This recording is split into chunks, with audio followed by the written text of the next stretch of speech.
Transformation digitale. Voici deux mots dont nous entendons beaucoup parler. Si les enjeux de cette transformation sont palpables pour les entreprises, il est parfois compliqué de savoir ce que revêt exactement cette transformation et comment il est possible de s'y engager. À première vue, la transformation digitale évoque le commerce en ligne, Internet ou encore les réseaux sociaux. Mais contrairement à ce qu'on pourrait croire, la transformation digitale ne concerne pas tant les outils que les hommes. En effet, c'est ici que nous devons faire la différence entre la digitalisation, d'une part, et la transformation digitale, d'autre part. Par exemple, lorsqu'une entreprise décide de numériser l'ensemble de ses documents et de les rendre disponibles via un outil à tous ses collaborateurs, il s'agit là de la digitalisation d'un de ses processus internes. La transformation digitale, quant à elle, est plus globale. Il s'agit d'une transformation complète et profonde des habitudes et modes de fonctionnement. Elle concerne les femmes et les hommes, la culture, l'état d'esprit, le management et aussi les moyens de production.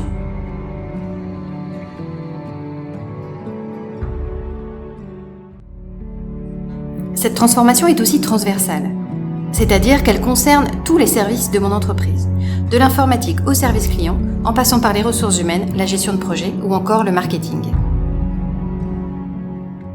Concrètement, les caractéristiques d'une entreprise ayant réalisé sa transformation digitale sont les suivantes. La première caractéristique est le focus client. Aujourd'hui, le client est invité à dire ce qu'il pense, à exprimer ce qu'il ressent, au travers d'études, sur Internet ou encore en magasin. L'avis du client est au cœur de l'activité et des décisions. Il prime sur l'organisation et les contraintes même de l'entreprise. Mais un client n'est pas juste quelqu'un qui achète un produit ou un service.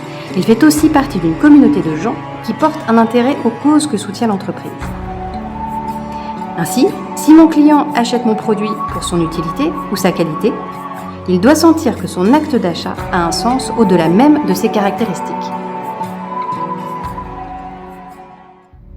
La seconde caractéristique est la déontologie. L'entreprise doit être engagée et faire preuve de déontologie dans tous ses processus. Si par exemple, je vends du café bio du bout du monde, je vais m'assurer que les producteurs locaux sont rétribués correctement et que les modalités d'acheminement sont le plus neutres possible, par bateau par exemple. Si je favorise au contraire une production locale, je n'hésite pas à mettre en valeur les producteurs locaux, le circuit court ou encore le respect des normes bio.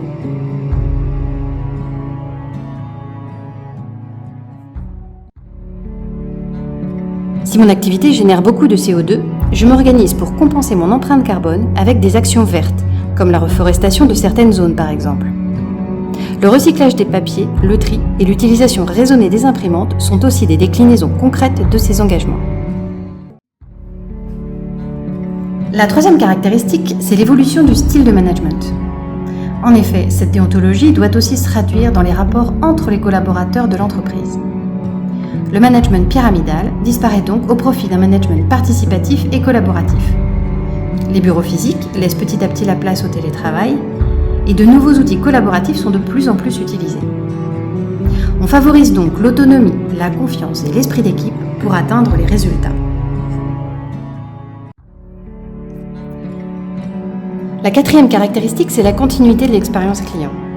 La transversalité, évoquée tout à l'heure, signifie aussi que le client doit retrouver les mêmes signaux, les mêmes marqueurs et les mêmes sensations, qu'il soit sur votre site internet ou bien dans l'une de vos boutiques. La même expérience doit se prolonger depuis sa commande jusqu'à l'ouverture de son colis. Le client doit sentir que l'entreprise dit vrai et qu'elle respecte ses engagements. Les services clients sont aussi concernés par cette transformation. Les canaux classiques tels que le téléphone, le mail ou encore le formulaire, avec des délais de réponse imposés, sont remplacés par des chats et les médias sociaux qui favorisent la réactivité et une prise de décision rapide. Le client ne doit pas attendre. On mesure son effort et celui-ci doit être minime au regard de la problématique qu'il a rencontrée. On mesure sa satisfaction mais aussi son expérience globale, surtout quand il nous a contactés pour un dysfonctionnement. Le Net Promoter Score est devenu un indicateur clé des entreprises. Il vise à mesurer la capacité de nos clients à recommander nos produits ou nos services.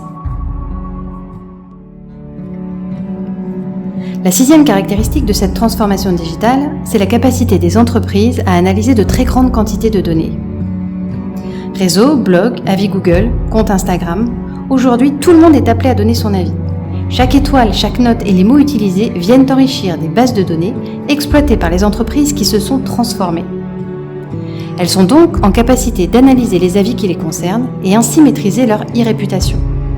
Elles peuvent aussi proposer du contenu adapté à ses clients en fonction des recherches qu'ils auront effectuées sur Internet ou les réseaux sociaux. La 7e et dernière caractéristique de cette transformation digitale, c'est l'innovation permanente. L'entreprise se doit de proposer régulièrement des contenus ainsi que des produits et services innovants à ses clients. On ne ronronne plus. Le client doit être en permanence surpris et séduit. La fidélité est à ce prix. Pour tenir le rythme, les méthodes projets sont devenues agiles selon l'expression consacrée, ce qui signifie qu'on favorise la livraison rapide d'une première version d'un projet, qu'on fera évoluer au fil des semaines, au lieu d'une livraison complète au bout d'un an qui ne répondra déjà plus aux besoins du client. À ce stade, les questions qu'une entreprise peut se poser sont les suivantes. Est-ce que c'est vraiment pour moi ? Est-ce que mon entreprise est capable d'une telle transformation ? Avant d'y répondre, il faut avoir conscience de 2 choses. La première, c'est qu'une entreprise se doit d'être là où se trouvent ses clients. La seconde, c'est que pour les conquérir, elle doit les faire vibrer. Aujourd'hui, les clients, vous, moi, nous, sommes tous sur Internet. Notre premier réflexe pour toute chose est d'effectuer une recherche sur Google. Ne pas y être ou y être sans implication signifie ne pas exister ou disparaître au profit d'entreprises qui maîtriseront davantage cette transformation. Et ce, quelle que soit la qualité de vos produits, de vos services ou des engagements sur la base desquels vous gérez déjà votre activité. La transformation digitale s'impose à nous.